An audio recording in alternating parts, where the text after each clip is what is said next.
E outra questão interessante aí, nós já podemos ir adiante na conversa, é sobre essa questão do dualismo, né? A gente vê essa incessante batalha, sei lá, ou disputa entre, que é posto, né, dentro das reflexões a respeito dos demônios, entre Deus e o diabo. Aliás, o livro de Apocalipse trata um pouco disso, né? Como se não houvesse um vencedor nessa batalha. Como é que a gente pode discutir essa situação aí, Jorge? Perfeito, é uma boa questão. A questão do dualismo, a gente precisa entender o que é dualismo. Dualismo é você pegar e dizer tem dois polos opostos, vamos dizer assim, da mesma força, um contra o outro. Isso é um dualismo, nesse sentido que a gente quer tratar hoje, né? Então, a gente pode falar de um dualismo entre Deus e o diabo? Depende do que a gente entende por isso. A gente está falando sobre um dualismo, talvez, digamos assim, essencial, de substância. Vamos dizer, se existem dois deuses, um Deus bom e o Deus mau, e aí o Deus bom é o nosso Deus e o Deus mau é o diabo, não. Aí não existe dualismo, né? A Bíblia não fala sobre isso. Muito pelo contrário. A Bíblia, lá desde o Gênesis, aponta quem é o único Criador. Aliás, um dos professores lá eu lembro agora do nosso primeiro podcast foi sobre criação, né? Foi sobre a doutrina da criação. E eu acho que eu comentei sobre isso. Um professor, o professor Charles Aaron, lá de St. Louis, e ele escreve num artigo dele sobre criação, ele diz assim, se tivesse um currículo para uma vaga de Deus, a única coisa que estaria escrito lá é: você criou tudo? Se você criou tudo, então você é Deus. Então a vaga é sua.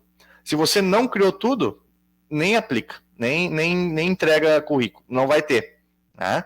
Então, nós como cristãos afirmamos categoricamente, junto com a Escritura, junto com a história da igreja também, que existe um só Criador. E tudo que não é Criador é criatura, inclusive o diabo, inclusive os demônios, inclusive nós seres humanos. Então, nesse sentido, não há dualismo essencial. Não há dualismo de dizer existem dois deuses. Existe um só Deus. E tudo está abaixo desse Deus, inclusive o diabo. E tem eu gosto muito dessa frase, é um ditado em espanhol, que um professor também lá de St. Louis me falou, meu orientador, Dr. Sanches. Ele diz assim, eu vou arranhar o espanhol. Olha. Tá? Então, vocês me respeitem. Vamos lá. Olha só. Más sabe el diablo por viejo do que por diablo. Mais sabe o diabo porque ele é velho do que porque ele é o diabo.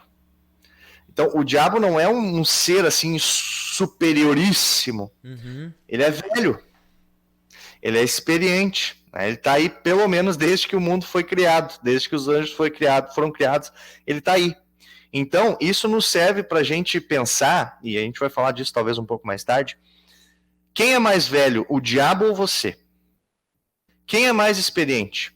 Né? O diabo ou o pastor? Então, isso serve para nós sermos humildes, vamos dizer assim, nesse sentido. E não assumirmos uma postura de vencedores, como muitas igrejas por aí falam, que a gente tem que dominar, que a gente tem que ser vencedor sobre o diabo. Essa luta, essa batalha que o pastor Prando estava falando, não é nossa. Essa batalha é entre Deus e o diabo. Nós não somos Deus.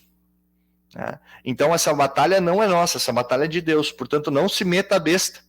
Você vai cair, né? Vai ser pior para ti. Então, se a gente não pode falar de dualismo, talvez uma outra palavra, um outro termo que a gente podia falar, sim, era antagonismo. Como é que é o antagonista num filme, numa novela? É sempre aquele cara que está oposto ao mocinho. Né? Não necessariamente ele é igual ao mocinho, ele simplesmente está oposto. Assim é com o diabo. Então, entre Deus e o diabo há uma relação de talvez antagonismo, porque o diabo se opõe veementemente a tudo o que Deus faz.